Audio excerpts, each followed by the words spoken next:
Hello, everyone. Welcome to Sustainability Forward. I am Rishi, and with me is my co-host Carmine. Hey, Carmine, how's the summer treating you? Hello, Rishi. Well, we are in the middle of one of the first heat waves here in Europe. This is unfortunately the kind of new normal. But I heard also that London is been baking, and while France just crossed 40 degrees again. And unfortunately, these heat waves are the new normal. They are totally. Um, and here's something that caught my attention. This is from the Global Electricity Review, which we have discussed before by Ember. Um, Hotter temperatures last year were driving 208 terawatt hours of electricity demand. And this accounted just for the additional cooling needed because of the high temperatures. And that's equivalent to the entire electricity consumption of Spain. And Spain is a big country. Yeah. That's massive. And we're not just talking about short-term weather patterns. So global electricity demand rose about 4% in 2024. Biggest reason are the heat waves, as you said, but also new technologies. Exactly, right? And the same report basically tells us that AI, data centers, electric vehicles, and heat pumps as a combination is already reshaping the energy landscape. And what's very surprising in terms of a data point is that US data center demand could triple by 2028, potentially taking 12% of total electricity use, which is humongous, especially for a country that big. And this information comes from the Lawrence Berkeley National Lab, quite a reputed organization. So in today's episode, we're asking a question.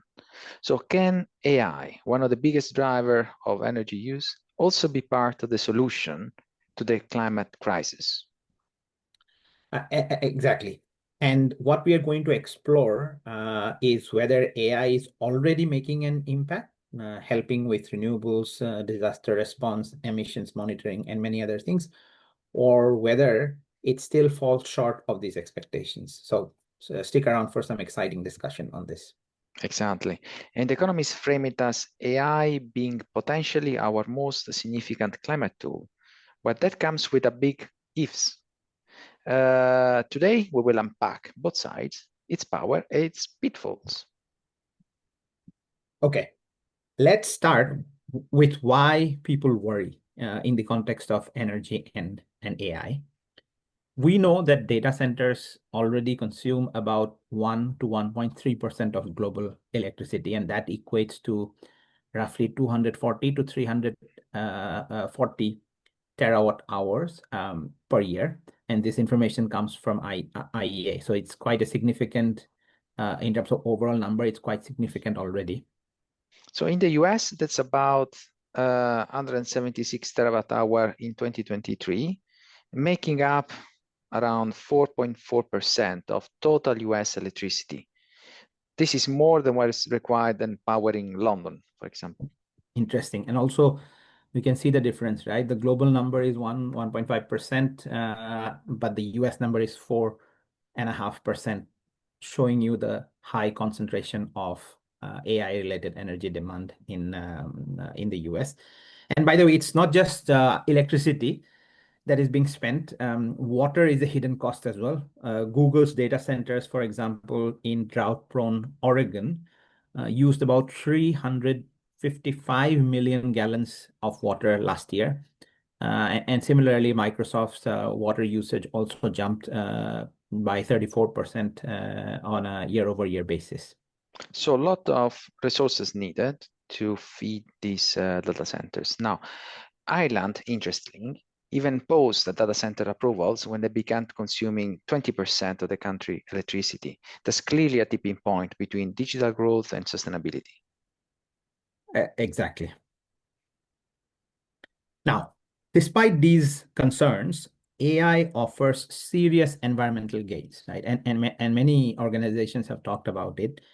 So as an example, it can play a huge role in optimizing electric grids. We know world over electric grids are in need of desperate modernization, particularly because the share of renewables is increasing, and to prevent with the intermittency, the loss due to intermittency of renewables, AI can play a big role in optimizing supply and demand at a speed which wasn't possible so far.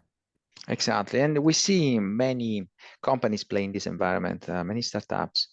And predicting solar or wind variability, grid operators can smooth out energy supply and cut reliance on backup fossil fuel generation, what is called to the base load. Yeah. And then there is another big area, which is methane detection. The improvement in technology in terms of capturing image data from satellites has improved quite a bit. But the analysis of this kind of images produced by satellites, AI can play a big role in analyzing this information and basically telling us where oil and gas pipelines have the largest amount of leaks, which is not possible through human intervention. Yeah, and that's huge. Also, as a reminder, methane greenhouse effect are many times more than CO2 in the short run. So spotting leaks quickly can make really a big difference. Yeah. And then again, as we know, I think this was briefly mentioned in one of our previous episodes as well. Materials research is a big area, and AI is contributing significantly in this area. It's powering new battery chemistries through machine learning simulations, which is playing a huge role in reducing R&D time. And then there is the play with smart buildings, for example. We also talked in previous episode about how the emissions and big percentage of the emission today are linked to buildings. And systems like BrandBox AI, for example, they've cut HVAC energy used by up to 20% in their buildings.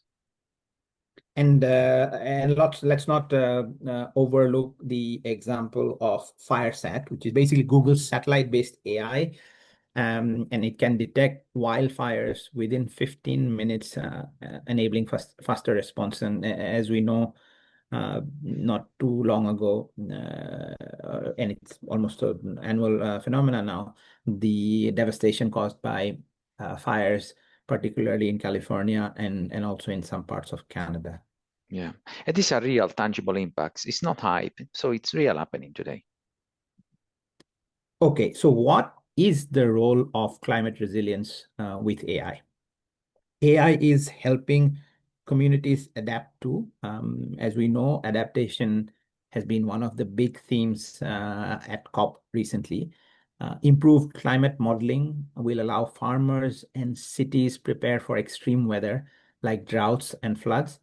Sometimes it can add days in advance for preparation. So if a city knows that an heat wave is coming, for example, a few days ahead, they can be prepared for that. They can open cooling centers, adjust public services, so saving lives and adjusting for better life conditions. Now, in the area of reducing waste and monitoring nature, AI plays a big role too. You will be very familiar with a company called Wino. Am I pronouncing it correctly? Wino. I think so. They use image recognition in kitchens to identify spillage, which helps in cutting down food waste significantly. And for ecosystems, satellite power AI spot plastics in river, tracking deforestation and even monitoring ocean health using biomarkers. That's quite interesting.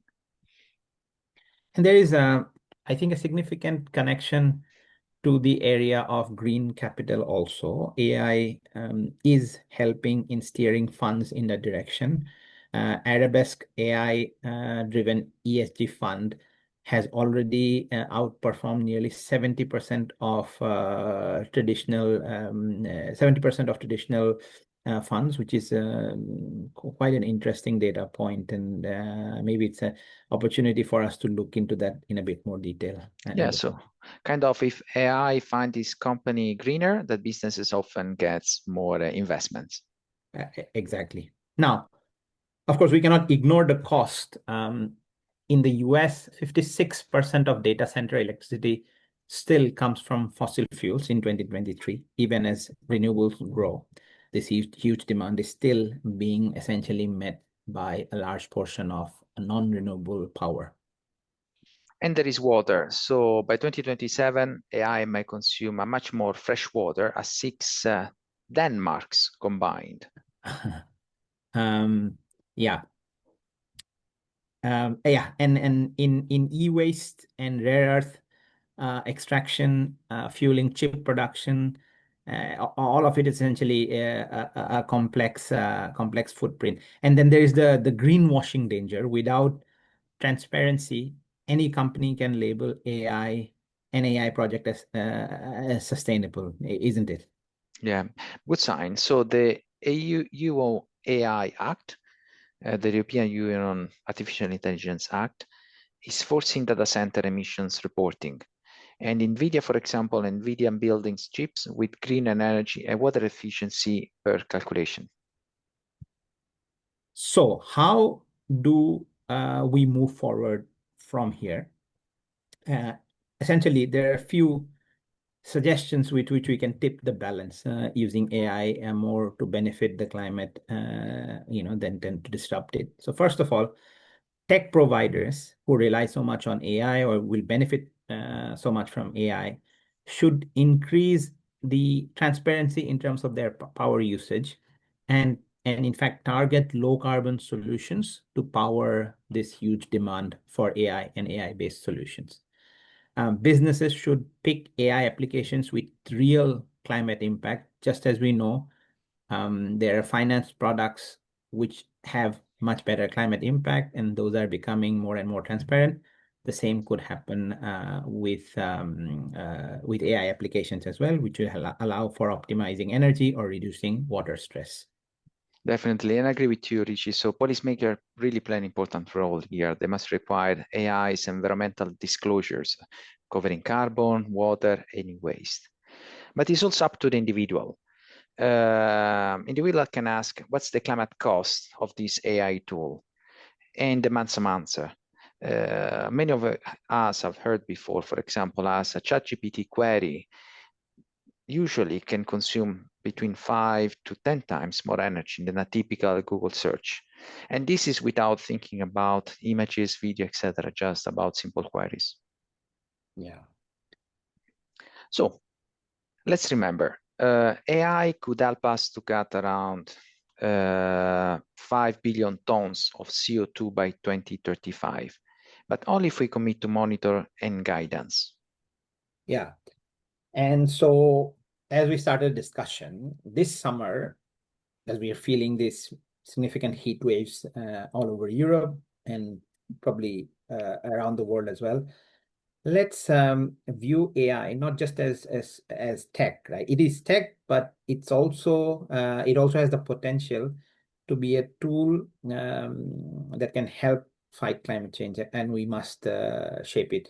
It can help or hurt depending on the type of choices we make. Yes. And Richie, as we arrive to the end of this episode, I really found this conversation valuable, and I hope it's the same for our listeners. So please subscribe, share with somebody diving into climate tech, and leave a review to the episode. To our audience, thanks for tuning in. Let's build tools that help our planet heal, not just run. Thank you so much, Richie, and catch up next time for next episode of Sustainability Forward, the podcast.